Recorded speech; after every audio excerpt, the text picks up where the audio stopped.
the street as people continue to run. Many of the cars. A great ball of fire, smoke started billowing out. There was a voice in the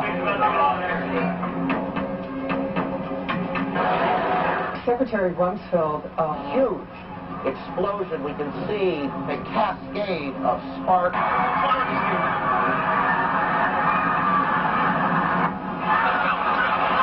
The 9/11 attack on America looked so much like a formula action-packed Hollywood disaster movie that it had "Made in the USA" written all over it. The only difference is it used real props and real people.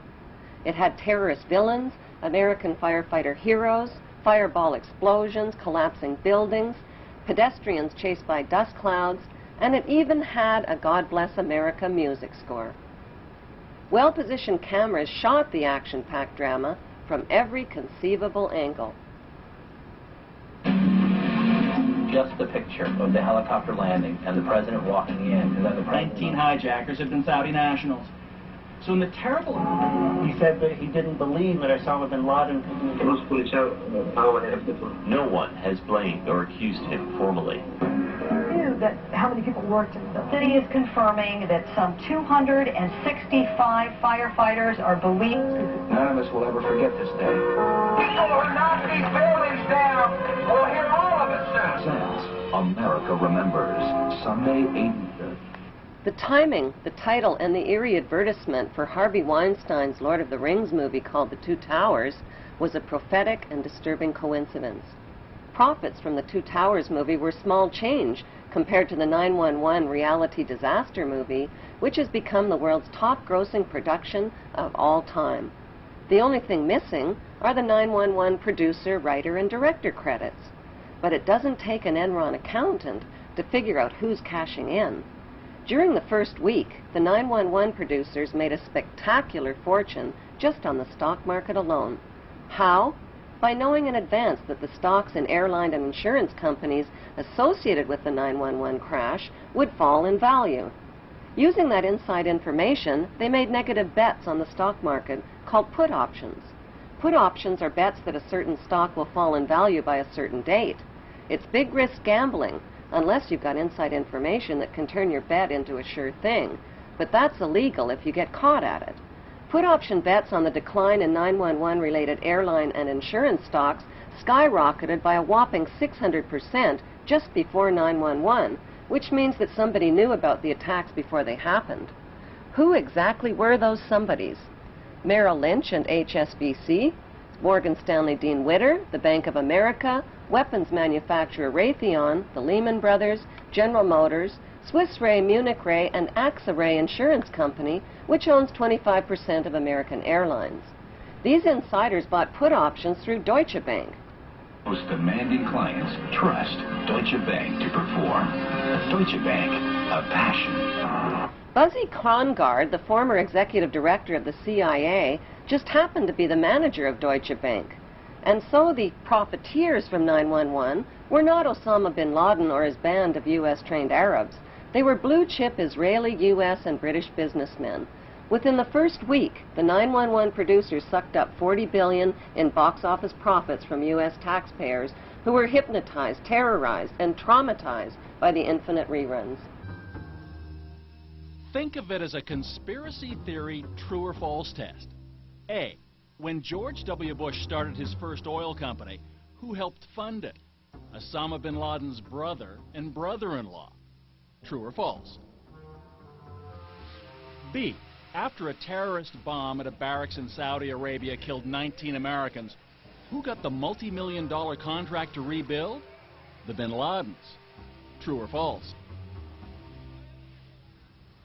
C. On the morning of September 11, 2001, who was in a meeting at the Ritz-Carlton Hotel in Washington? George Bush Sr. and Osama bin Laden's brother. True or false? Actually, the answer could be D, all of the above.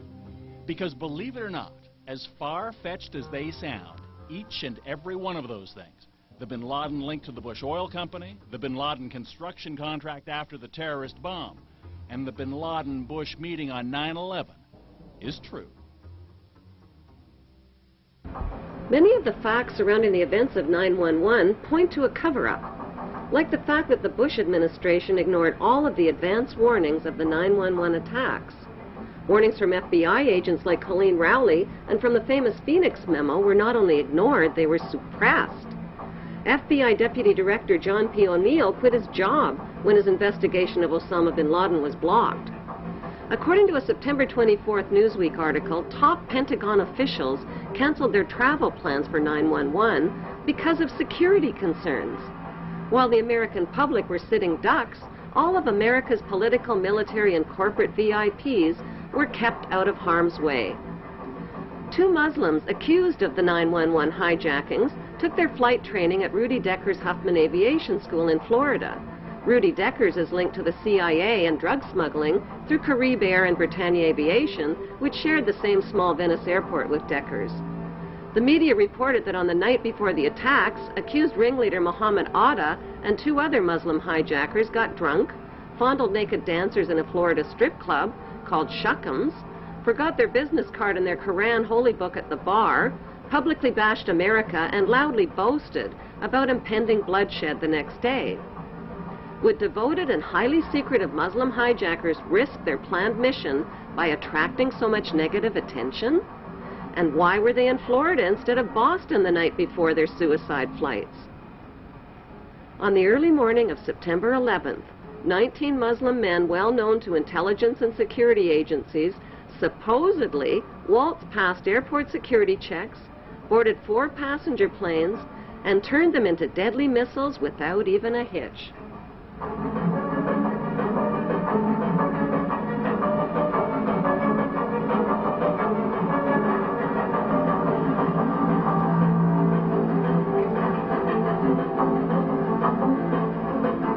By 8:13 a.m., flight controllers temporarily lost radar contact with American Airlines Flight 11 and reported a suspected hijacking. Even though Andrews Air Force Base is only 10 minutes from Washington, emergency response fighter jets took close to an hour instead of the typical 15 minutes to scramble and begin searching for the hijacked planes. By then, it was too late. President Bush already knew about the first Flight 11, which occurred at 8:46 a.m., when he sat down to chat with school kids at Booker Elementary School. It wasn't until 9:05 a.m. that he was notified that a second plane, Flight 175, had also crashed into the World Trade Center and that America was under attack. Instead of being whisked to safety in this national emergency, Bush nodded and continued chatting with the kids for another 20 minutes about a pet goat, while American citizens were burning alive and leaping to their death from the smoking towers. Wailing against the wind as they fell, almost as if they had second thoughts. It was absolutely horrifying.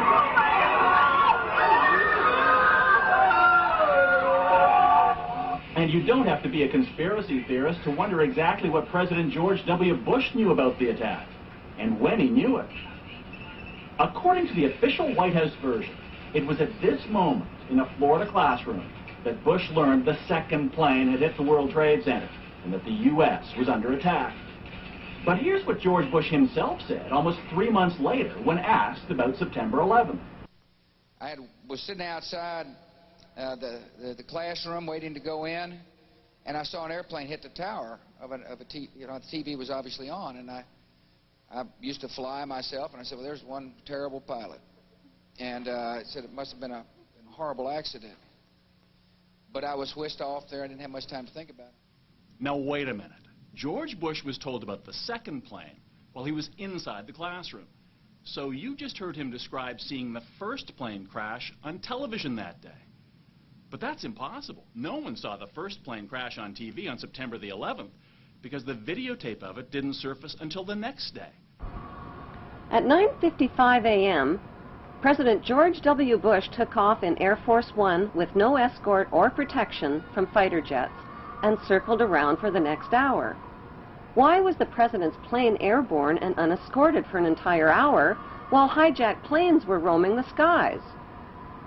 The inexperienced hijacker pilots who took only a simulated flying course reportedly flew the third hijacked plane, Flight 77, into a Top Gun 270-degree turn, bypassed the offices of the Joint Chiefs of Staff, and crashed into an insignificant part of the Pentagon that was under renovation.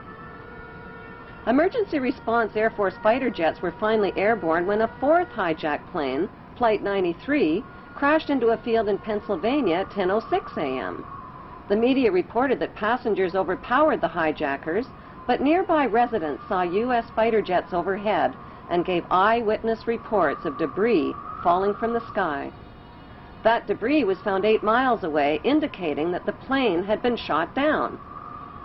Within hours of the 911 hijackings, a massive Blame the Muslims campaign was launched by CNN and the media and continues to this day. In less than 48 hours, the names and mugshots of 19 accused Muslims were flashed across TV screens. If government investigators knew nothing, how did they identify 19 Muslim men as the hijackers so fast, from fake passports and with no DNA evidence? How could Muhammad Atta's passport survive the fireball explosion that supposedly cremated him, fly out of his pocket, fly out of the incinerated plane, flutter to the ground into 2 feet of debris, and end up in readable condition in the hands of investigators, all within 48 hours? Why did 19 Muslim men even need passports on domestic flights? How were passports found but not the plane's voice recorders? Why did the hijackers need passports they would never use again after their suicide flights? And why were the 19 accused Muslims not under surveillance on 911 if they were so easy to identify? The suitcase of accused ringleader Muhammad Atta was never loaded onto the hijacked plane and conveniently fell right into the hands of investigators. It was jam-packed with incriminating evidence, including a Quran, a how to fly a commercial airplane video, and a fuel consumption indicator. Why would a hijacker about to die on a suicide mission pack a suitcase? It seems Muhammad Atta was a very forgetful ringleader who carried around a lot of Quran holy books. He reportedly forgot one Quran in a Florida strip club, another in a rental car, and still another one in his lost suitcase at the airport. More incriminating evidence of flight manuals written in Arabic were found within hours of the attacks in parked rental cars at the airports. Why didn't the terrorists take a taxi to the airport? Can they be that smart and that stupid at the same time? The conspicuous trail of planted evidence continued 3 weeks after the 911 attacks, when anthrax letters killed 5 people and were clearly worded to throw the blame on Muslims. Death to America, death to Israel, Allah is great. It has since been proven that the anthrax came from a U.S. Army lab and was never mailed by Muslims. Were the 19 Muslims accused of the hijacking set up as patsies and framed? If so, who set them up? Right after the attacks, CNN deceptively and repeatedly showed an airport security video of Muhammad Atta. CNN neglected to tell viewers that the video showed Muhammad Atta boarding a plane at Portland, Maine, not the hijacked plane. There are no airport security videos of any of the 19 accused Muslims boarding any of the hijacked planes.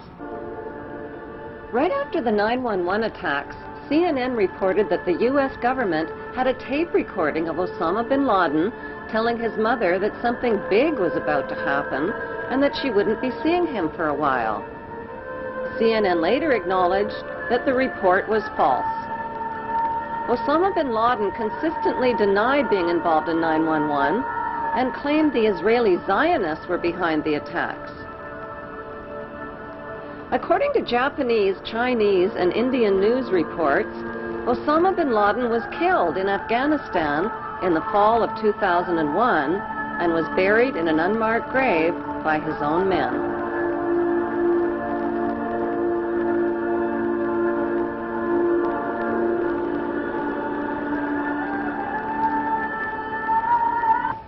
Following the money trail of Osama bin Laden.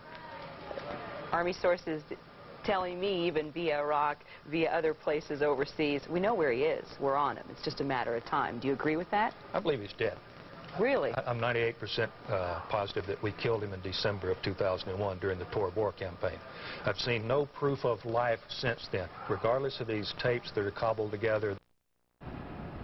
On Halloween 2004, just before the U.S. presidential election, this man, dressed in an Osama bin Laden costume, confessed to the 911 attacks, scared American voters, and tricked them into treating George Bush to another 4 years in the White House. Zionist extremists believe that Hebrew Jews are God's chosen race of people with a God-given right to the land of Israel. The Muslim world and millions of Europeans, including Germany's former Minister of Technology, Andreas von Bülow, believe that Zionist extremists staged the 9/11 attacks on America to ignite the war on terrorism. That war has targeted Israel's Muslim enemies and is being fought and paid for with the blood, the lives, and the tax dollars of terrorized American citizens.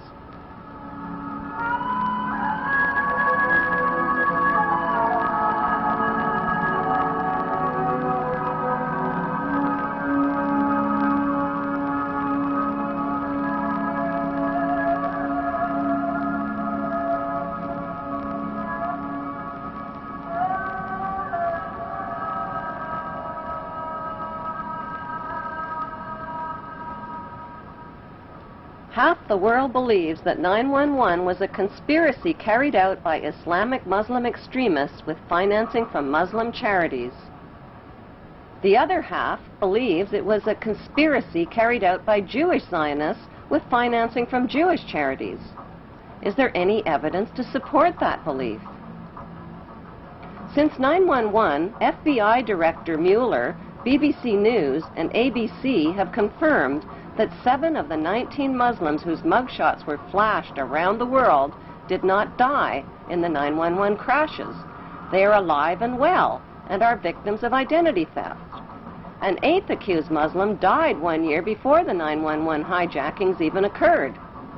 Who stole their identities, and why isn't the FBI looking for them?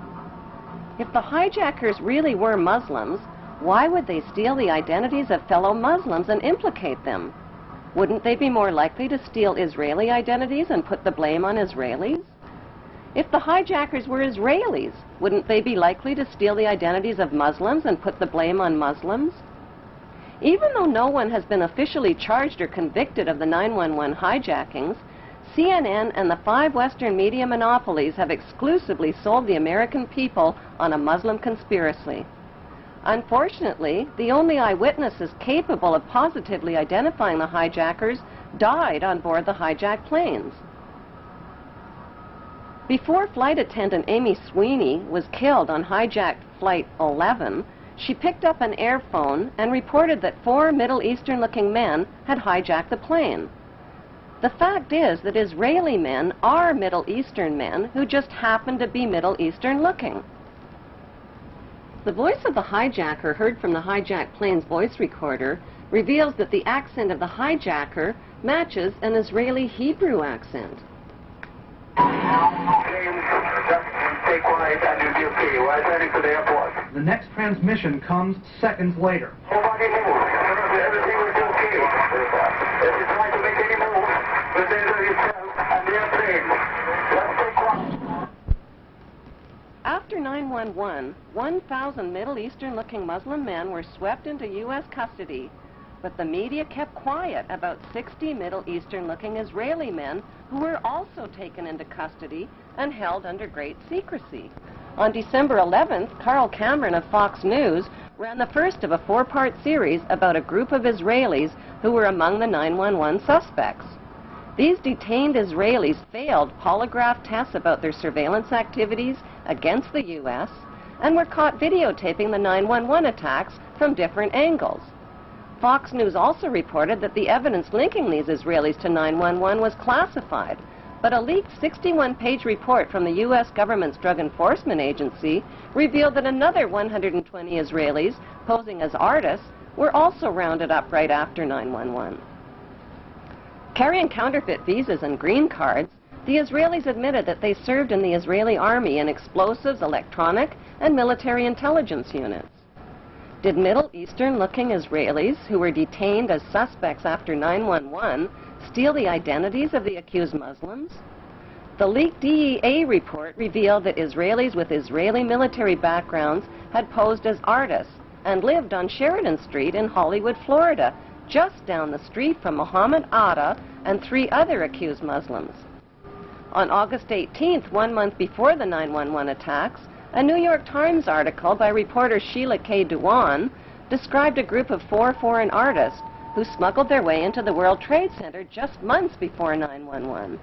The artists occupied studio space free of charge on the 91st floor with 14 other artists and claimed to be writing a book called The Bee Thing. They also claimed that they constructed a temporary balcony on the 91st floor as a prank. Somehow, these so-called artist pranksters escaped the attention of the World Trade Center's heavy security companies.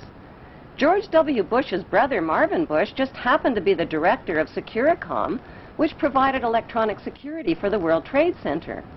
By some mysterious coincidence, Marvin Bush's company also provided electronic security for 911's United Airlines and 911's Dulles Airport. So what were 18 foreign artists really doing living free of charge in one of the world's most expensive rental spaces? Many top engineering and demolition experts believe that the Twin Towers were rigged with explosives which caused the buildings to implode vertically in a typical controlled demolition. The reason the collapsing buildings looked like a controlled demolition, say experts, is because they were a controlled demolition.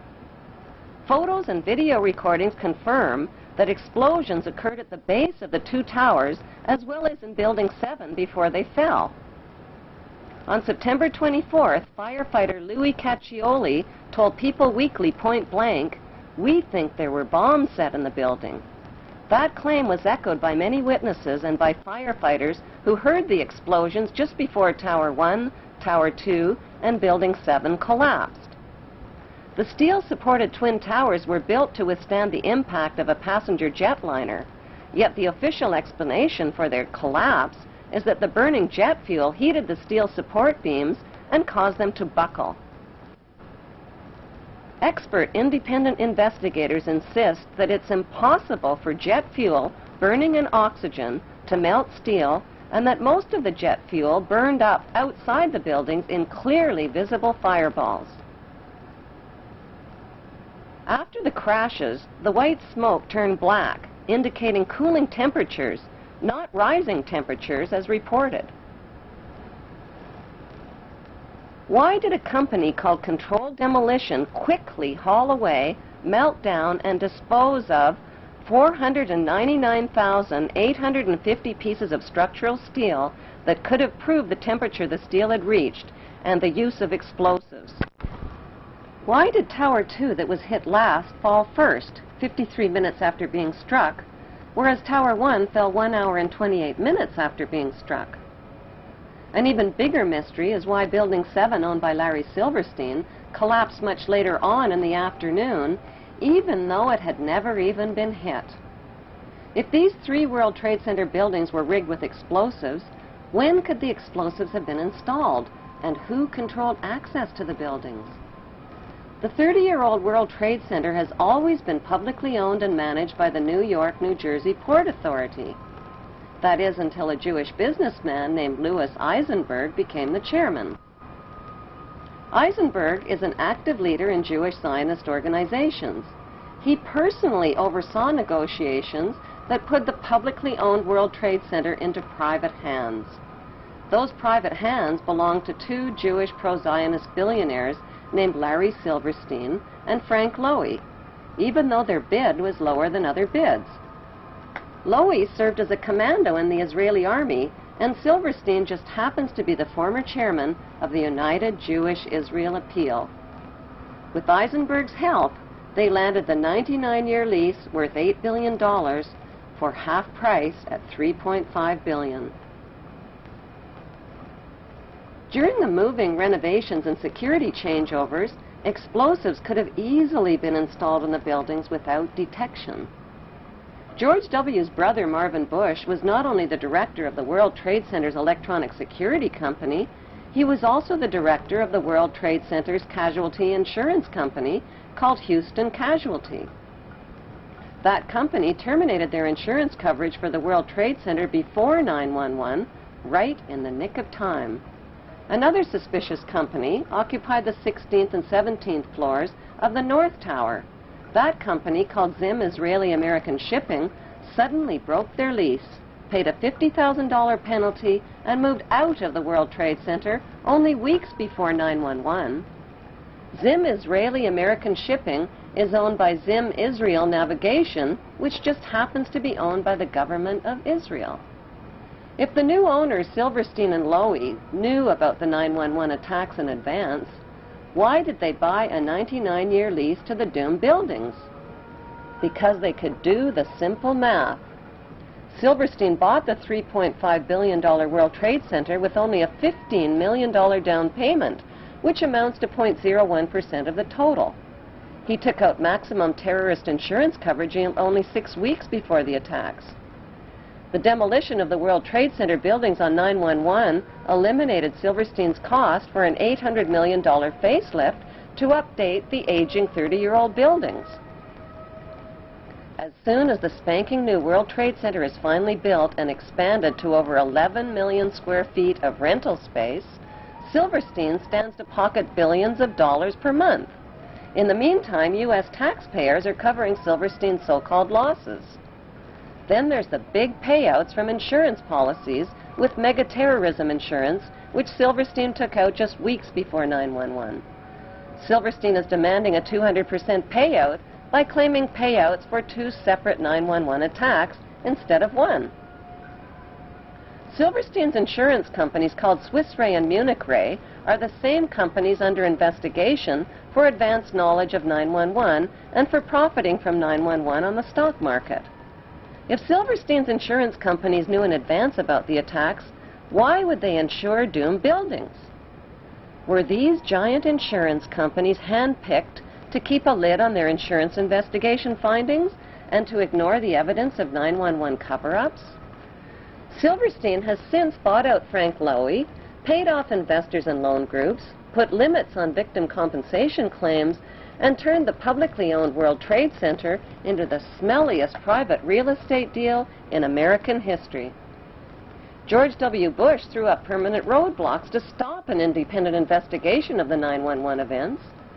When the 9/11 Senate Committee report was published, 27 pages that would have connected international banks to 9/11 were censored. On October 30th, 2003, a CBC television documentary investigated the 10-year friendship between the Bush family, the bin Laden family of Saudi Arabia, and the Saudi royal family. That friendship includes illegal presidential campaign contributions and partnerships in oil and weapons companies like the Carlyle Group. Since 9/11, 2,500 relatives of victims filed trillion-dollar lawsuits against 7 international banks, against the Saudi friends of the Bush family, and against the U.S. government for suppression of information. On 9/11, all U.S. flights were canceled, and desperate relatives of 9/11 victims were grounded. 48 hours later, September 13th, an update. Private flights were still prohibited. To take off required government approval at the highest level. That morning, Prince Bandar of Saudi Arabia visited the White House. And later that day, something unusual began to happen. Despite the blanket aviation ban, several private planes, from Learjets to a 747, were cleared to depart from various U.S. cities. On board were dozens of the Saudi elite, almost every one a bin Laden or a Saudi royal. Meanwhile, Elizabeth Alderman was desperate to find a way from Paris to New York, where her son Peter was missing. The bin Laden family, whoever was in the United States, got safe passage home, and I couldn't get home to be with my children. Other families couldn't get to New York, who lived far away, to even begin to look for their children. At this point, we didn't know who was alive or who was dead. I couldn't get home, and the bin Laden family were all able to get home. Since 15 of the 19 hijackers were accused of being Muslims from Saudi Arabia, why wasn't the fury of George W. Bush directed at Saudi Arabia instead of opium-rich Afghanistan and oil-rich Iraq? Before the first plane ever even hit the first tower on 9/11, a massive military buildup was organized near Afghanistan called Operation Swift Sword and Operation Bright Star. 23,000 British troops were sent to the Oman Gulf near Afghanistan, and 17,000 U.S. troops joined NATO troops in nearby Egypt. All of these forces were positioned for attacks on the Muslim countries of Afghanistan and Iraq before 9/11. The Patriot Act, which was designed to limit American citizens' democratic rights and freedoms, was also designed and written months before the first plane ever even hit the first tower. So who exactly are the producers of the 9/11 reality disaster movie that collected billions from insider stock market trades, 200 billion and counting from terrorized U.S. taxpayers, and gazillions of dollars from the conquest of Iraq's oil fields and Afghanistan's opium fields? Contrary to popular opinion, the producers of 9/11 are not practicing Jews. And contrary to popular opinion, the producers of 9/11 are not practicing Muslims.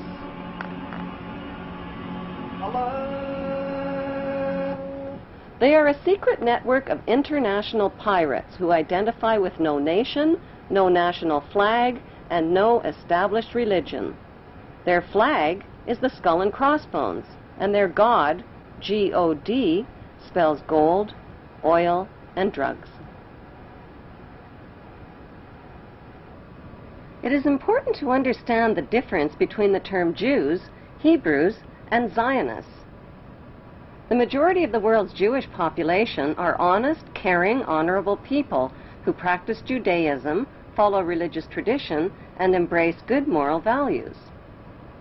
The term Hebrew refers to the Hebrew language. It also refers to the Hebrew people who are the ethnic descendants of the original 12 tribes of Israel.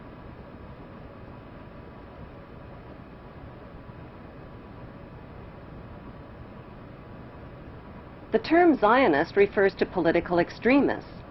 Zionists believe that the Hebrews are God's chosen race of people and that the Hebrews have a right to the land of the Muslim Palestinians.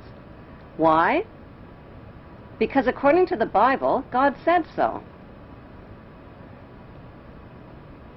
These Zionist extremists represent only a small minority of Jews and Hebrews.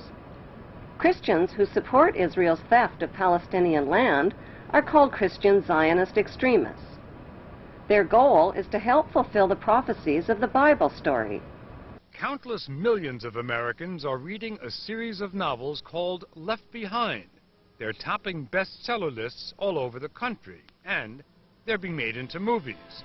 They chronicle apocalyptic times. The setting is the 21st century, complete with warplanes and TV correspondence. This is Buck Williams reporting live from Israel. I am standing in the middle of an all-out attack. But the plot is ripped from the pages of the Bible, so it all winds up here in Israel, where according to the book of Revelations, the final battle in the history of the future will be fought on this ancient battleground in northern Israel called Armageddon. It will follow 7 years of tribulation during which the earth will be shaken by such disasters that previous human history will seem like a day in the country.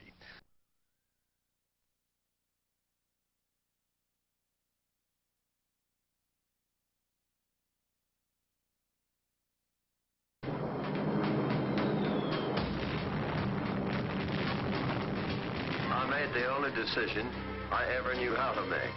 I did what I thought was right. 50 years ago, the United States dropped the atomic bomb on Japan. To this day, Americans know very little about how that decision was reached. The idea that the United States committed these and other horrific crimes against humanity and participated in the 9/11 incineration of thousands of its own citizens is too frightening a thought for many to consider. But even more frightening are the consequences of denial.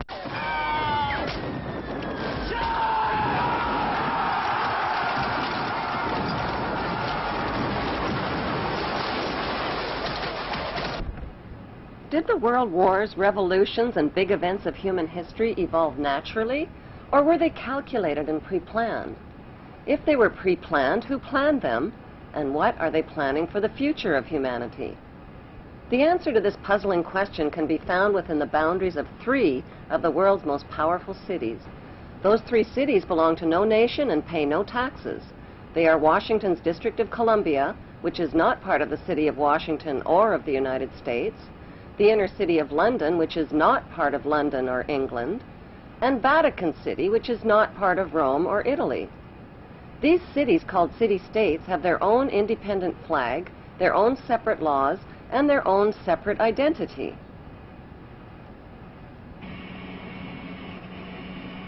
Vatican City is in fact a state, the smallest principality in the world. It lies on the banks of the Tiber, completely surrounded by the city of Rome. Its status as a separate state emerged from the Lateran Agreements of February 1929. It has its own newspaper, postal service, radio and television station, its own flag, and a population of about 1,000. The Vatican also has its own army of Swiss guards, and it even has its own prison. Gracing the walls of St. Peter's Basilica is the Vatican-approved image of God, an angry, bearded man in the sky, painted by Michelangelo. Sinners who disobey God's list of thou shalt nots risk incurring his wrath and damnation and burning in Satan's eternal hellfire. Cruel and violent images of God's tortured Son, suffering, bleeding, and dying, with thorns gouged through his skull and nails pounded through his feet and hands, are on display throughout the Vatican. These images serve as reminders that God allowed his Son to be tortured and killed to save the souls of human beings who are all born sinners. These explanations and scary images are especially difficult for children to comprehend. The Vatican rules over approximately 2 billion of the world's 6.1 billion people. The colossal wealth of the Vatican includes enormous investments with the Rothschilds in Britain, France, and the USA, and with giant oil and weapons corporations like Shell and General Electric. The Vatican solid gold bullion worth billions is stored with the Rothschild-controlled Bank of England and the U.S. Federal Reserve Bank.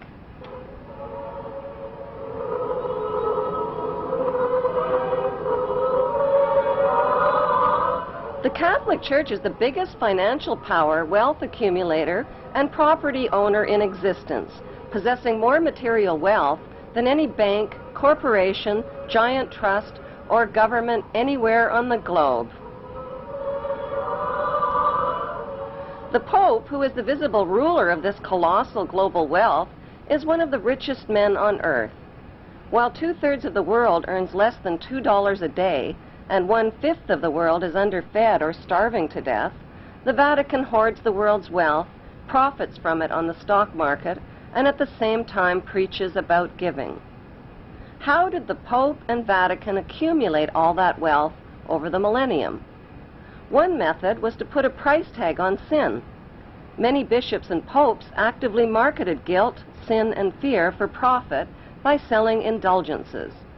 Worshippers were encouraged to prepay for sins they hadn't yet committed and get pardoned ahead of time. Those who didn't pay up risked eternal damnation in Satan's oven. Pope Leo X rebuilt St. Peter's Basilica, selling tickets out of hell and tickets to heaven. During the Dark Ages, the Catholic Church not only hoarded the wealth they collected from the poor, but hoarded knowledge. They kept the masses ignorant and in the dark by denying them a basic education.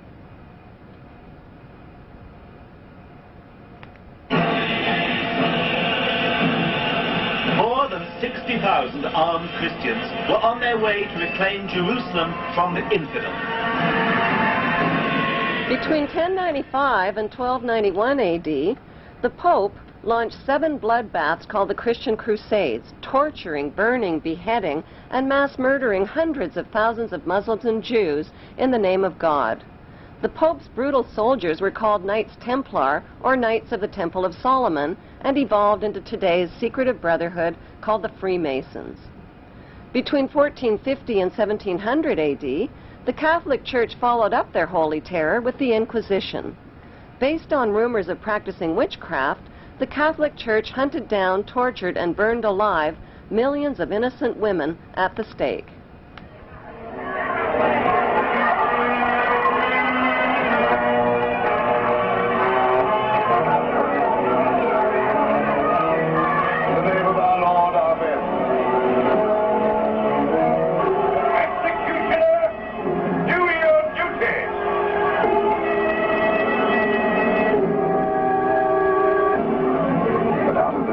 History is to emerge the one truth.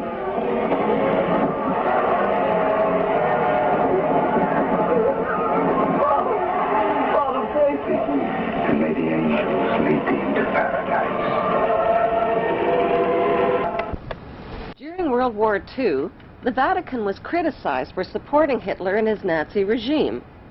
To this day, the Vatican is still under investigation for plundering Nazi gold from the Swiss bank accounts of Jewish Holocaust victims.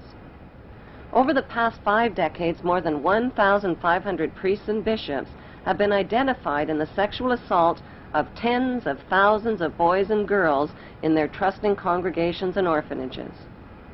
Why is this filthy rich institution preaching spiritual values of poverty and chastity while cardinals, bishops, and priests cover up their crimes of sexual abuse? Why has the Church fought and resisted the compensation claims of their sexually, emotionally, and spiritually traumatized victims? Like Vatican City, London's inner city is also a privately owned corporation or city-state, located right smack in the heart of Greater London. It became a sovereign state in 1694 when King William III of Orange privatized and turned the Bank of England over to the bankers. By 1812, Nathan Rothschild crashed the English stock market and scammed control of the Bank of England. Today, the city-state of London is the world's financial power center and the wealthiest square mile on the face of the earth. It houses the Rothschild-controlled Bank of England, Lloyd's of London, the London Stock Exchange, all British banks, the branch offices of 385 foreign banks, and 70 U.S. banks. It has its own courts, its own laws, its own flag, and its own police force. It's not part of Greater London or England or the British Commonwealth and pays no taxes. The city-state of London houses Fleet Street's newspaper and publishing monopolies. It is also the headquarters for worldwide English Freemasonry and headquarters for the worldwide money cartel known as the Crown. Contrary to popular belief, the Crown is not the royal family or the British monarch. The Crown is the private corporate city-state of London. It has a council of 12 members who rule the corporation under a mayor called the Lord Mayor. The Lord Mayor and his 12-member council serve as proxies or representatives who sit in for 13 of the world's wealthiest, most powerful banking families. This ring of 13 ruling families includes the Rothschild family, the Warburg family, the Oppenheimer family, and the Schiff family. These families and their descendants run the Crown Corporation of London. The Crown Corporation holds the title to worldwide Crown land in Crown colonies like Canada, Australia, and New Zealand. The British Parliament and the British Prime Minister serve as a public front for the hidden power of these ruling Crown families. Like the city-state of London and the Vatican, a third city-state was officially created in 1982. That city-state is called the District of Columbia and is located on 10 square miles of land in the heart of Washington. The District of Columbia flies its own flag and has its own independent constitution. Although geographically separate, the city-states of London, the Vatican, and the District of Columbia are one interlocking empire called Empire of the City. The flag of Washington's District of Columbia has 3 red stars, one for each city-state in the 3-city empire. This corporate empire of 3 city-states controls the world economically through London's inner city, militarily through the District of Columbia, and spiritually through the Vatican. The Constitution for the District of Columbia operates under a tyrannical Roman law known as Lex Fori, which bears no resemblance to the U.S. Constitution. When Congress passed the Act of 1871, it created a separate corporate government for the District of Columbia. This treasonous act allowed the District of Columbia to operate as a corporation outside the original Constitution of the United States and outside of the best interests of American citizens.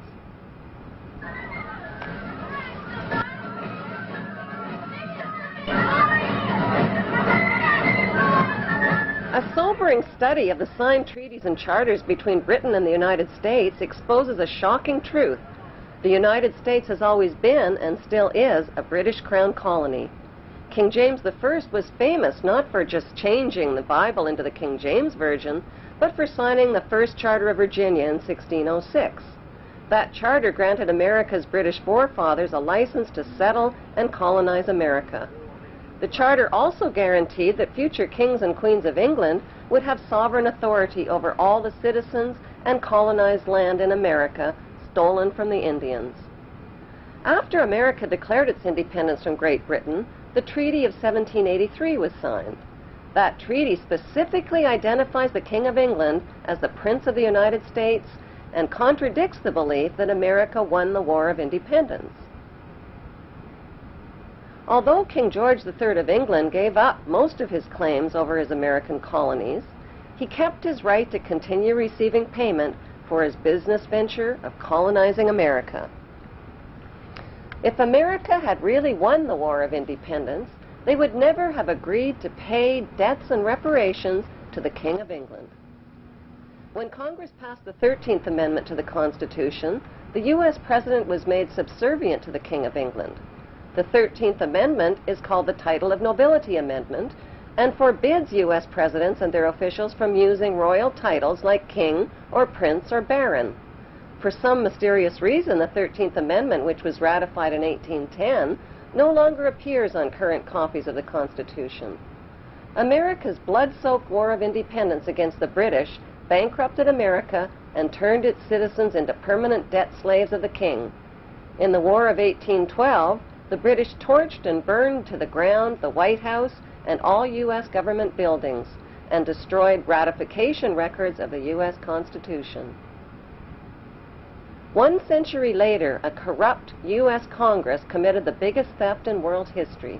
They passed Paul Warburg's Federal Reserve Act in 1913, handing over America's gold and silver reserves and total control of America's economy to the Rothschild banksters. Most Americans still believe that the Fed or Federal Reserve is the government. It is not.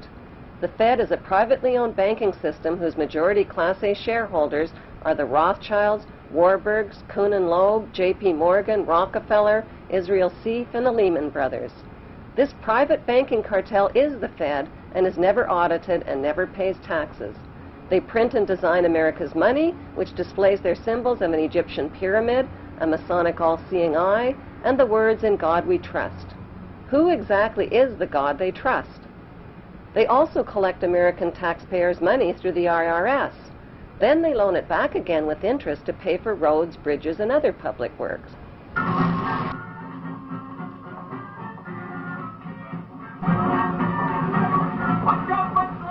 American presidents are handpicked and financed by these special interest power groups.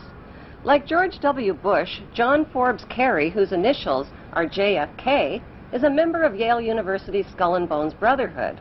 The Forbes part of John Kerry's name identifies his descendancy from Captain Robert Bennett Forbes, who was a drug runner for the Rothschilds' opium drug trade with China in the 1800s.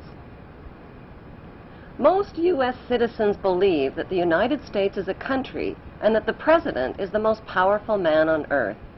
The United States is not a country. It is a corporation, and the President is President of the Corporation of the United States. He and his elected officials work for the corporation, not for the American people. Since the United States is a corporation, who owns the corporation of the United States?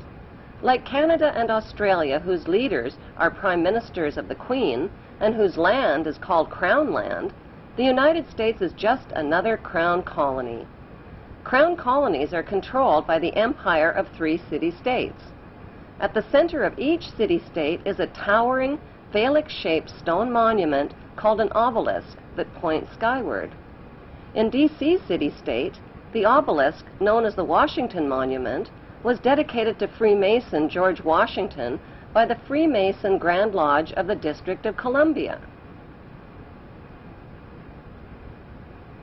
The Secretive Brotherhood of Freemasons laid the Washington obelisk's cornerstone in 1848 and contributed 22 Masonic memorial stones. 250 Masonic lodges financed the Washington Monument obelisk, including the Knights Templar Masonic Order. At the heart of London city-state is a 187-ton, 69-foot-tall Egyptian obelisk called Cleopatra's Needle. It was transported from Egypt and erected on the banks of the River Thames. In Vatican City, another Egyptian obelisk towers high above St. Peter's Square.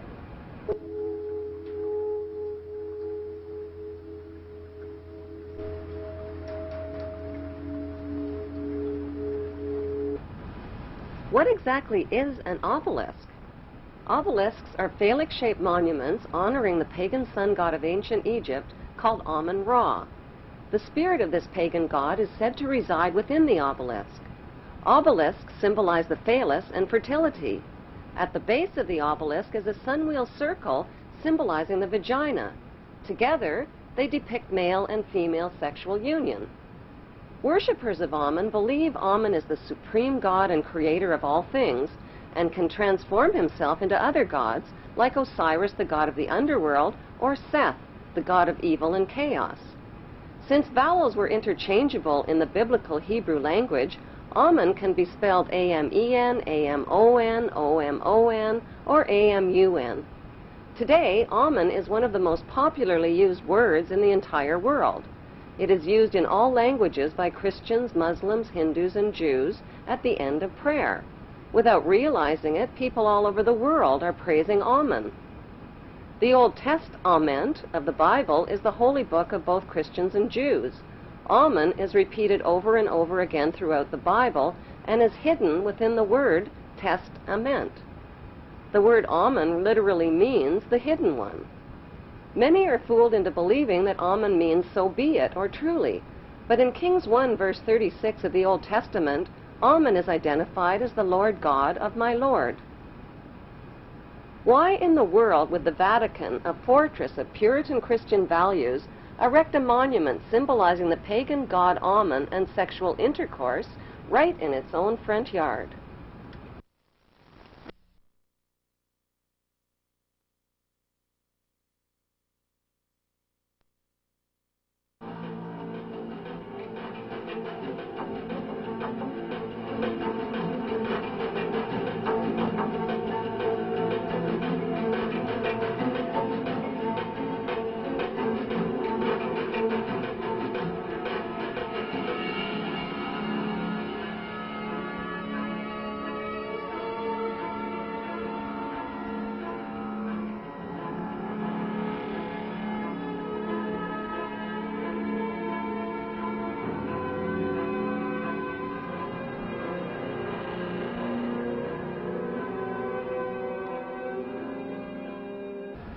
Bloodshed between the Israeli Jews and the Palestinian Muslims is routinely reported by the Western news media. But how much does the general public really know about what's going on in Israel? And why should they even care? Why? Because Israel has written human history, and it is also writing the future of humanity. It is important to know that the land now called Israel was originally called Canaan in ancient times. Canaan was populated by the Canaanite people, who were the ancestors of today's Palestinians imprisoned in refugee camps in Israel. About 3,500 years ago, the Semitic Hyksos kings ruled Egypt for 100 years, but were expelled from Egypt into Canaan. The Egyptians called these Hyksos people the Habarus, which means Hebrews. These expelled Hebrews invaded and conquered the land of Canaan and changed the name of the land from Canaan to Israel.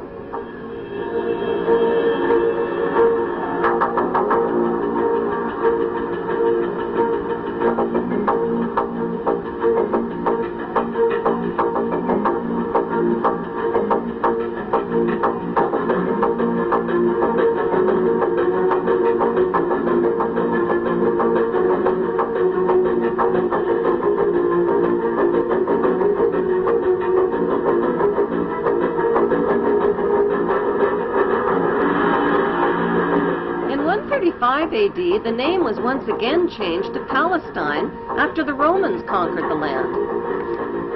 As recently as 1948, the name was officially changed back to Israel again by the Hebrew Zionists, who slaughtered and drove the Palestinian people from their homes, land, and villages after World War II.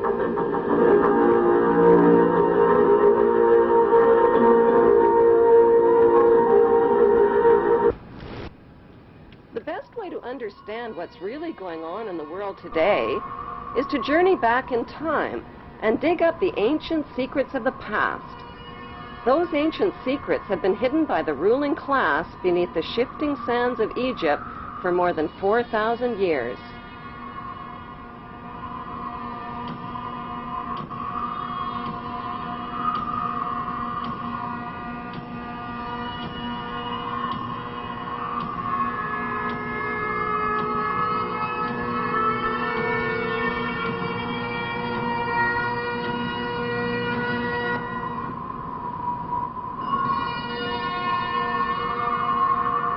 Historian travel guides like Josephus, Herodotus, and Manetho, as well as writers like David Rohl, Ralph Ellis, and Niels Peter Lemke, provide flashlights into the past. The earliest remains of human life on Earth were discovered in Africa. The ancient Egyptians kept detailed records of their culture and history in tombs, in temples, and on pottery, using pictures and writings called hieroglyphics. Archaeology experts have found absolutely no evidence whatsoever that Hebrew Jews lived as slaves in Egypt or of their exodus from Egypt. The plain truth is that Moses didn't lead Hebrew slaves out of Egypt any more than Charlton Heston did. So who was that bearded man with a magical staff named Moses?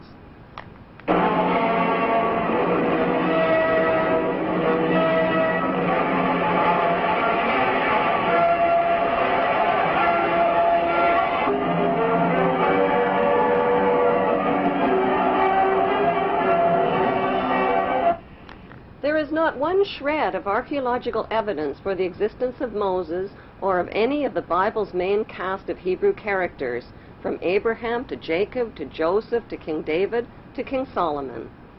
There is, however, plenty of evidence for the existence of Egyptian pharaohs who these biblical characters are based on.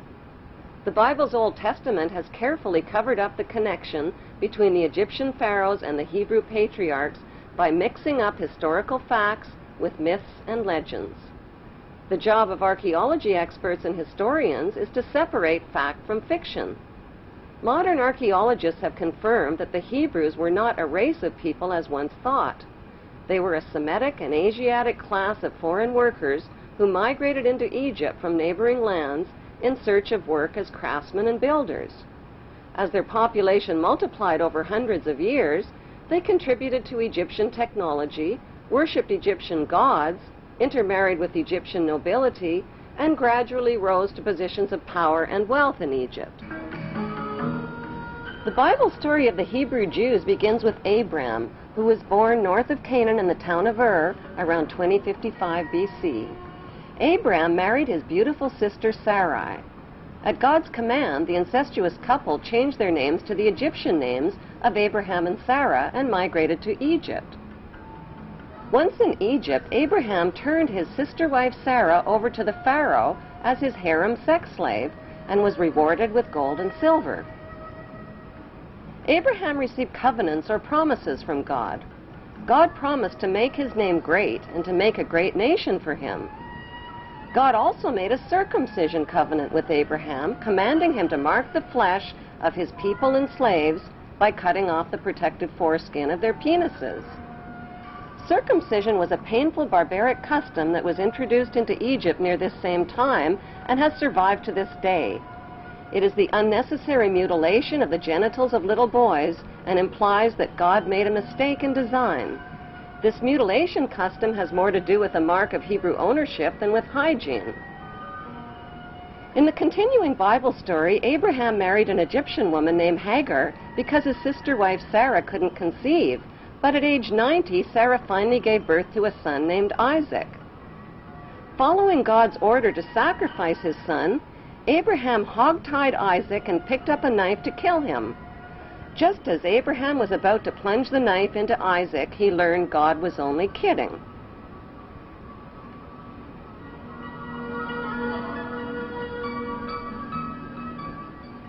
Who was the ruling pharaoh that the Bible neglects to identify when Abraham and Sarah reached Egypt? His name was Amenemhet I, and he ruled Egypt from 1991 BC to 1962 BC. The name Amenemhet means Amen is the head. Besides Pharaoh Amenemhet and biblical Abraham living in the same place at the same time, is there any other evidence connecting biblical Abraham to Pharaoh Amenemhet I? According to Egyptian history, Pharaoh Amenemhet I was not of royal blood, and his family origin is unknown. Egyptology experts believe he seized the throne of Egypt after murdering Pharaoh Mentuhotep. In 1818, Antonio Lobolo made a revolutionary discovery that identified the biblical Abraham as an Egyptian pharaoh. During Lobolo's excavations in the Egyptian Valley of the Kings, he exhumed 11 Egyptian mummies along with rolls of papyri inscribed with hieroglyphic writings and drawings. One of those drawings was interpreted by Mormon Joseph Smith and his Egyptologists as Abraham sitting on the pharaoh's throne. Abraham's name was also deciphered on a roll of papyrus.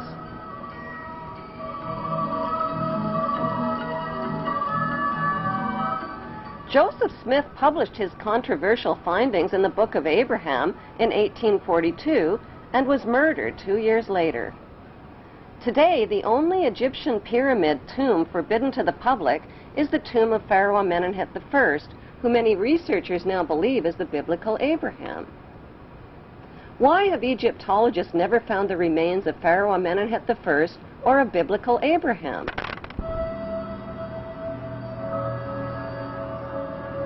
The best explanation is that their common remains are concealed inside the famous Ark of the Covenant. The Hollywood movie Raiders of the Lost Ark was about the search for the lost Ark of the Covenant. According to the Bible story, the tablets of the 10 Commandments given to Moses by God were stored inside the Ark.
Egyptian artifacts tell the true story about what's really inside the Ark of the Covenant. The Ark of the Covenant is, in fact, an Egyptian canopic chest, where the dried organs of royal kings and pharaohs were stored, not the 10 Commandments. Why did the Hebrews call their royal canopic chest the Ark of the Covenant? Because the name signifies the covenants or promises that God made with Abraham. Would the Hebrews carry the Ark of the Covenant into battle to kill and steal if it really contained commandments like, "Thou shalt not kill or steal"? The best explanation is that the Ark contained the remains of their ancestral leader who led them into battle. Biblical Hebrew rulers like King Solomon broke all of the commandments, just like today's rulers who make and break laws and commandments to exploit the obedient masses. The evidence shows that the ancestral patriarch of the Hebrew Jews is Amenemhet I, and that his biblical name is Abraham. Since Pharaoh Amenemhet worshipped the god Amen, are Amen and the biblical God the same God? Michelangelo's Vatican painting of God depicts God as an angry, bearded white man. God's words, actions, and deeds in the Bible's Old Testament show God's extreme favoritism for the Hebrews generally and for Hebrew males in particular. By today's standards, that behavior is considered both racist and sexist. God admits to being a jealous God who approves of ritual human and animal sacrifice as proof that he is obeyed and worshipped above all other gods. He terrorizes, punishes, and kills the enemies of the Hebrews.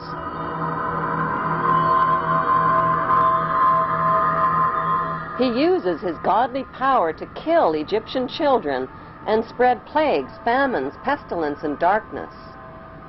He magically turns staffs into deadly venomous snakes and turns the Nile River into blood. Like the biblical god, the god Amun-Ra also turns the Nile River into blood in the Egyptian myth of Hathor. The Bible God's opinion of humanity is that all human beings are sinful children who are all born into sin. Since his words and deeds describe an angry, violent, and jealous God, are the biblical God and the ancient Egyptian god Amun, whose name is repeated over and over in the Bible, one and the same God? What is an Egyptian pyramid and the eye of the Egyptian god Horus doing on the American $1 bill? Why have Washington, London, and the Vatican erected towering obelisk monuments honoring the pagan Egyptian god Amun-Ra? In the next Bible episode, Abraham's son Isaac, who Abraham almost stabbed to death, grows up to father twin boys named Jacob and Esau. A murderous rivalry develops between the twins, and Jacob flees to a place known today as Bethel in Israel. He lays his head down to rest on a large, smooth stone and dreams of a stairway reaching to heaven like a ladder. The stairway in Jacob's dream describes the step pyramids built by Egyptian pharaohs like ladders reaching to heaven. The symbolic stone where the Hebrew Jacob laid his head thousands of years ago in Bethel is alternately called the Stone of Jacob, the Stone of Destiny, and the Stone of Scone. Today, the symbolic stone can be found underneath the British throne chair on top of the symbolic step pyramid where the Queen and other British monarchs have been crowned. The battered oak coronation throne, on which every English monarch has been crowned, is built over the Stone of Scone. As the Bible story continues, God promises Jacob that a nation and a company of nations shall come from him, and kings will spring from him. Jacob marries two of his girl cousins and fathers 12 sons. As Jacob ages, Joseph becomes his favorite son, and Dan becomes his venomous son.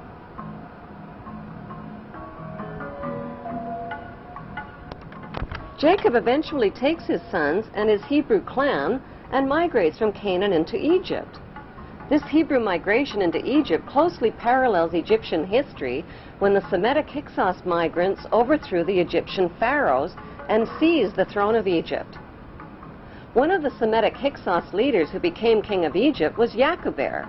Since Yaquber is the Aramaean name for Jacob, Egyptology experts interpret this as factual evidence that the biblical Jacob and the Hyksos king Yaquber were one and the same.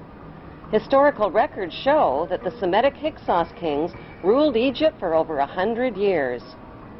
The Egyptian people rebelled against these Semitic kings and pushed them into northern Egypt. By 1500 BC, a peace agreement was reached between the Egyptians and the Semitic Hyksos, which allowed the Hyksos people to leave Egypt peaceably and move to Palestine and Jerusalem in the Egyptian-controlled land of Canaan. Their gradual and peaceful migration closely matches the Bible story of the Semitic Hebrew exodus from Egypt into Canaan in 1447 BC. According to the Bible story, when the Hebrews arrived in Canaan, they renamed it Israel and divided the land up into 12 tribal states, which they named after the sons of Jacob.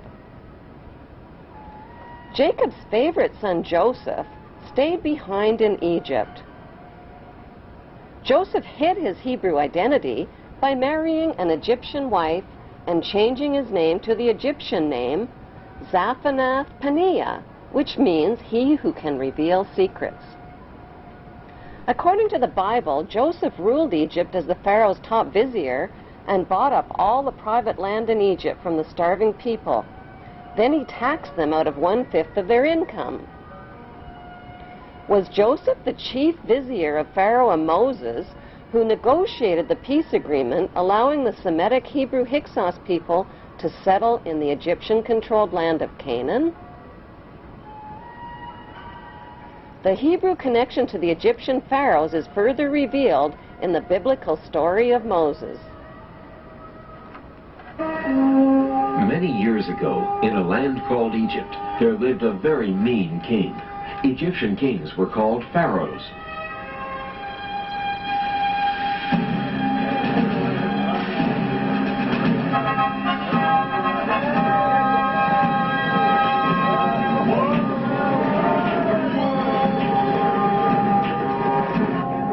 The story begins with the Egyptian pharaoh ordering the deaths of all Hebrew baby boys. Oh, no! They won't get my baby. I'll find some way to save him. The Hebrew mother of baby Moses tries to save him by hiding him in the bulrushes on the Nile River. What's that? A baby! When baby Moses is found by the princess daughter of the Egyptian pharaoh, the princess decides to raise him as her own son. Moses now has two mothers, a royal Egyptian princess mother and a non-royal Hebrew mother who hides her identity as Moses' Hebrew mother, gets a job as a servant at the palace, and helps the princess raise Moses. Why did the Bible omit the historical names of the pharaoh's princess daughter and the pharaoh? Their historical identities can be found by comparing the dates and events of the Bible story with factual Egyptian history. All dates followed by the letters BC count backwards to 0, which is the beginning of today's Christian calendar. Bible researchers have calculated the birth of Moses at around 1520 BC. The ruling pharaoh of Egypt at that time was Thutmose I, and his princess daughter was Hatshepsut. Egyptian history verifies that Princess Hatshepsut married her brother named Pharaoh Thutmose II. But when Hatshepsut couldn't produce a male heir to the throne, her brother husband chose a non-royal mistress named Isis to produce a male heir and named their son Thutmose III. Hatshepsut raised the boy as her own son, even though Isis was his real birth mother. The Bible story of Moses closely matches the factual Egyptian story of Thutmose III. Even the names Moses and Thutmose are almost identical. In the Bible story, Moses gives up his big chance to be the richest, most powerful ruler in the ancient world to become a lowly, poverty-stricken Hebrew laborer. But wouldn't becoming ruler of Egypt and Canaan have been the most intelligent way to help his fellow Hebrews? The historical facts show that's exactly what Thutmose III did. Once he grew up to become Pharaoh of Egypt, Thutmose III organized military campaigns with his mighty armies and chariots and defeated the enemies of the Hebrew Hyksos who had settled in Canaan.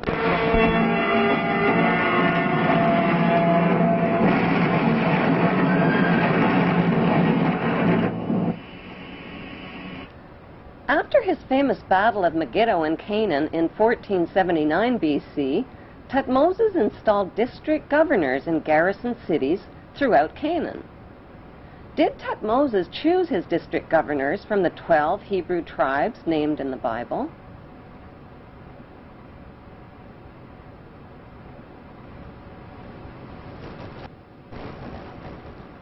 Is it just a coincidence that today's Temple of Isis, located on the Isle of Philae in Egypt, has the same name as Thutmose's mother?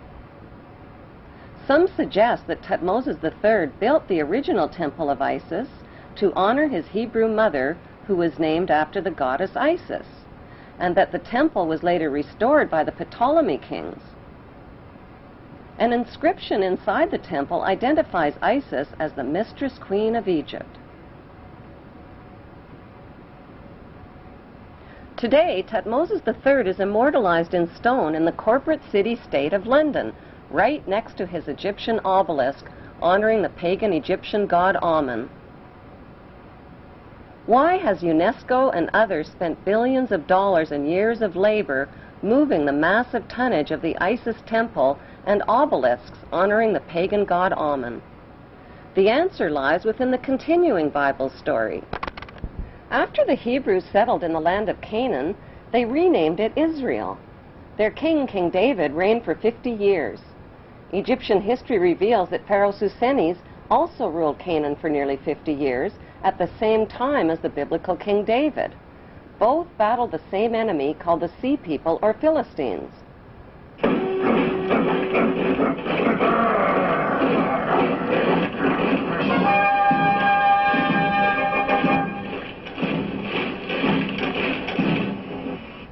Both King David and Pharaoh Susenes had sons with almost identical names, Solomon and Simon. The name of biblical King David's son, Sol-Amon, means son for Saul, and O-M-O-N is an alternative spelling of Ammon. The name of Pharaoh Susenes' son, Si-Amon, means son of Ammon. Simon and Solomon reigned at exactly the same time and fought the same enemies in Canaan, called the Mitanni, the Hittites, and the Philistines. Pharaoh Simon's documented battle with the Philistines in Palestine and his capture of the Canaan city of Gezer clearly proves an ancient alliance between the Egyptians and the Hebrews.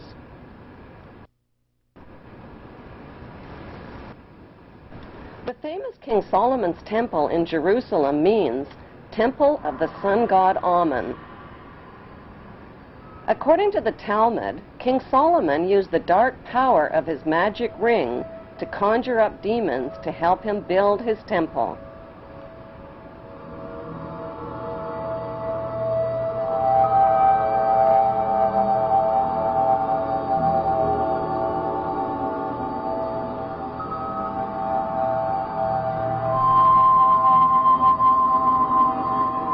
The temple became the center for sexual orgies, the worship of golden idols, and for animal and human sacrifices, including the sacrifice of infants and children.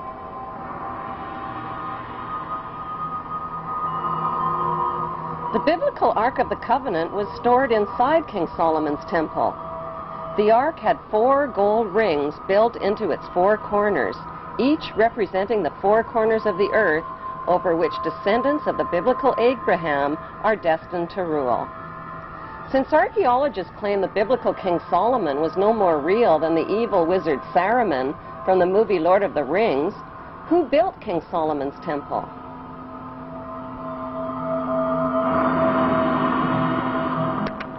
The temple was most likely built by Pharaoh Simon, who King Solomon's fabled character was based on.